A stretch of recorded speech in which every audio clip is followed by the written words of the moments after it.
You are the man who gave them the power to destroy themselves. And the world is not prepared.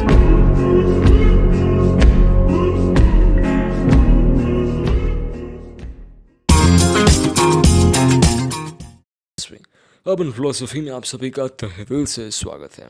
आज हम बात करेंगे about the art of हीडोनिज्म। और हीडोनिज्म exactly है क्या?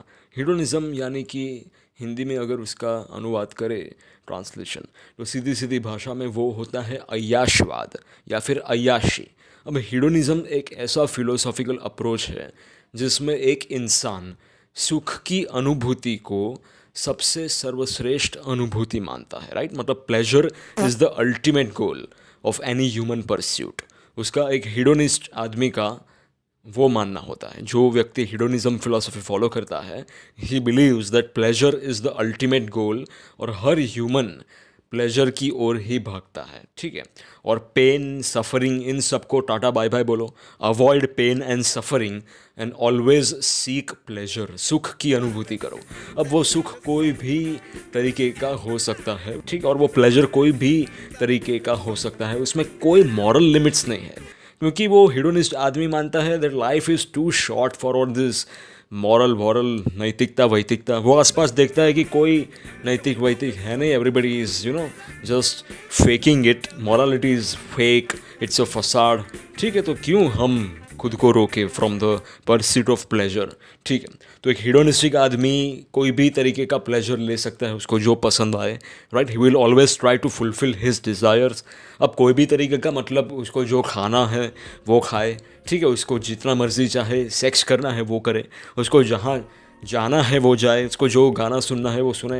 He will do what ever he wants, ठीक है? और बेसिकली हीडोनिस्टिक लोग यूजुअली बाकी दुनिया जो नॉर्मल हर्ड फॉलोअर्स होते हैं या फिर जो जनरल आवाम होती है, पब्लिक होती है, उससे कट ऑफ होते हैं।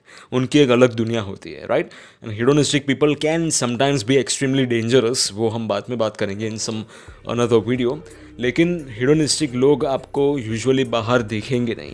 दे are in their own world, they are in their own universe, क्योंकि वो सिर्फ प्लेजर की ओर भागते हैं। वो कहीं भी दिखाई नहीं देते, आलतू फालतू कामों में तो बिल्कुल नहीं दिखते आपको, ठीक है?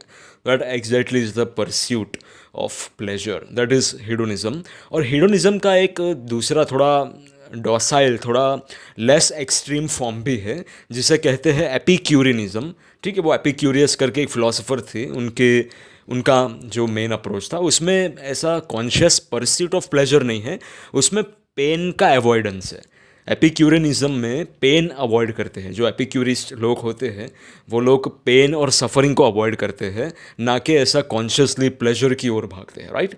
सो that exactly is the difference between hedonism and epicureanism. तो अब इन दोनों में से आप कौन हो and what do you think? मुझे ऐसा लगता है कि हीडोनिज्म हो या एपिक्यूरियनिज्म, दोनों फिलोसॉफी का जन्म एक घोर, एक डीप नाइहिलिज्म या फिर नीलवाद या फिर निराशावाद, पेसिमिज्म से जन्म होता है। क्योंकि हम आसपास देखते हैं कि कुछ नहीं रखा, समझ लो कुछ नहीं रखा दुनिया में, राइट? धर्म वरम, पॉलिटिक्स, पार्टी, क्रिकेट विकेट, ये वो, क्लाइमेट चेंज, वाइमेट चेंज, इनफर्टिलिटी, सब आदमी देखता है और वो अल्टीमेटली ही और शी बिकम्स अ पेसिमिस्ट, एक नाइहिलिस्ट बन जाता है। और अल्टीमेटली अगर वो थोड़ा ज़्यादा एक्सट्रीम में चला जाए, देन ही और शी में बिकम ए हीडोनिस्ट।